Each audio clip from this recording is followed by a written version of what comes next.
The good news is that President Biden has announced a new strategy to address the rising inflation seen all across the nation. Multiple new crisis relief bills have been put forward on the negotiating table in Congress, and the Democrats and Republicans are now negotiating on the fourth stimulus package. So, we have a ton of good news about the fourth stimulus check that I want you to know, so continue watching this video, folks, to find out the latest stimulus news on this. You definitely don't want to miss out on this very important video. So in a Twitter post, President Biden stated, "Our economic strategy has worked and it's still working." During a recent press conference, though, Biden claimed that 6.7 million jobs were created in 2021. Unemployment is down nearly 4%, the economy has grown 5.7%, and the deficit was reduced last year by $360 billion. Well, everybody, the Labor Department recently released a report earlier this month that showed consumer inflation propelled by surging costs for gas, food, and housing. It jumped nearly 8% over the year. That's the sharpest spike since 1982. Housing costs, which make up about a third of the government's consumer price index, have also risen sharply as well.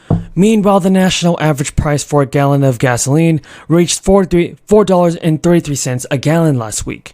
Even though the price dipped significantly over the weekend, signs of longer-term relief are still hard to find. Drivers were paying $22.88 a gallon on average a year ago at this time. And according to the Biden administration, the federal government will begin implementing new changes to address the rising inflation. Jerome Powell announced this week that the Federal Reserve would raise its benchmark short-term interest rate faster than expected, and high enough to restrain growth in hiring to fight inflation. And I know many of you are wondering how raising interest rates will affect American people. Well, everybody, the Federal Reserve sets the interest rates that banks charge each other for overnight loans to meet reserve requirements. The Fed this week has actually raised the rate 1/4% to a range of about between 2.25% and 0.50%. It signaled that it expects to lift rates as many as 6 more times this year. The Fed's key interest rate has been a powerful tool in setting monetary policy.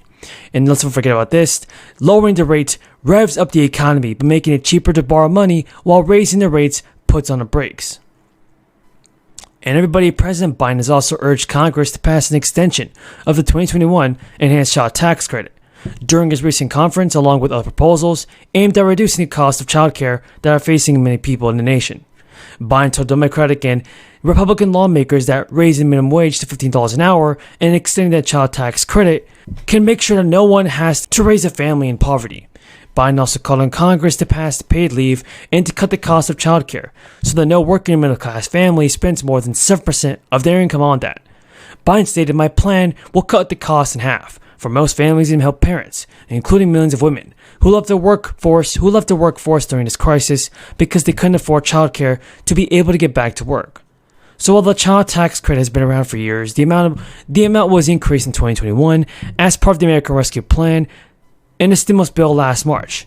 It went from annual payments of $2,000 for most children to $3,000 or $3,600 depending on the age of the child.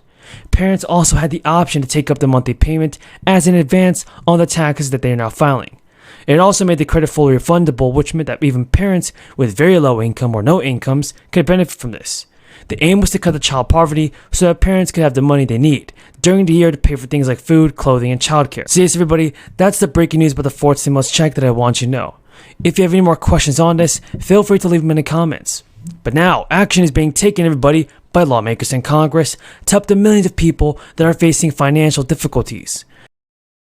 Thank you. My name's Joe Biden, and I come from Delaware, which has more corporations incorporated than all the rest of the country combined.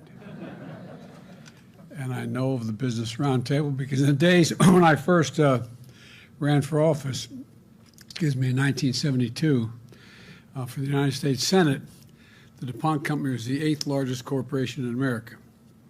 As they say in Delaware, they were the good old days. But all kidding aside, thank you for having me. You're a hell of an organization. I appreciate it. And I want to thank you, Josh. We've known each other a long, long time. And,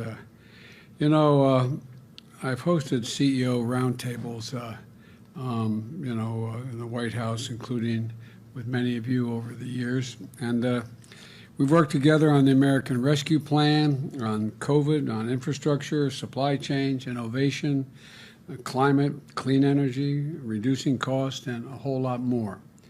And our strategy has worked, I believe, and I think it's still working. 6.7 million jobs last year, the most ever created in 1 year. On more than 7 million now, 678,000 created just last month, in 1 month. Unemployment down to 3.8%. Our economy grew at 5.7% last year, and the strongest in nearly 40 years. And we reduced the deficit. I want to say it again. We reduced the deficit by $360 billion last year, notwithstanding all that I hear on some channels when I turn them on. And we're on track to reduce it by over $1 trillion this year. And that groundwork has positioned our economy to deal with the global problem of inflation, which is real. A lot of people are being hurt by it. And it's underscored that America is a great place to invest. Intel is investing $20 billion in a semiconductor campus in Ohio. I think, Mary, I think GM is investing about $7 billion in new plant and equipment. And Ford, I think, are doing. A gallon of regular costs a full dollar more today than it did a year ago.